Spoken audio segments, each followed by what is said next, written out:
ಕೆರೆಯಲ್ಲಿ ಮುಳುಗಿ ಇಬ್ಬರು ಮಕ್ಕಳು ಮೃತಪಟ್ಟ ದಾರುಣ ಘಟನೆ ಕಾಸರಗೋಡು ಜಿಲ್ಲೆಯ ಕಾಂಚಂಗಾಡ್ನ ಮಾಣಿಕೋತ್ ಎಂಬಲ್ಲಿ ನಿನ್ನೆ ಸಂಜೆ ನಡೆದಿದೆ. ಪಾಲಕಿ ಅಜೀಜ್ ಎಂಬವರ ಪುತ್ರ ಅಫಾಜ್ ಮತ್ತು ಹೈದರ್ ಅವರ ಪುತ್ರ ಅನ್ವರ್ ಮೃತಪಟ್ಟ ಮಕ್ಕಳು.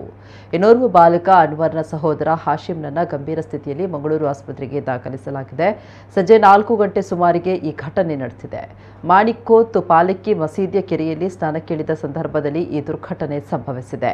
ಸ್ಥಳೀಯ ಜನರು, ಅಗ್ನಿಶಾಮಕ ದಳದ ಸಿಬ್ಬಂದಿ ಮತ್ತು ಪೊಲೀಸರು ಕಾರ್ಯಾಚರಣೆ ನಡೆಸಿ ಮಕ್ಕಳನ್ನ ನೀರಿನಿಂದ ಮೇಲಕ್ಕೆತ್ತುವಷ್ಟರಲ್ಲಿ ಇಬ್ಬರು ಕೂಡ ಮೃತಪಟ್ಟಿದ್ರು.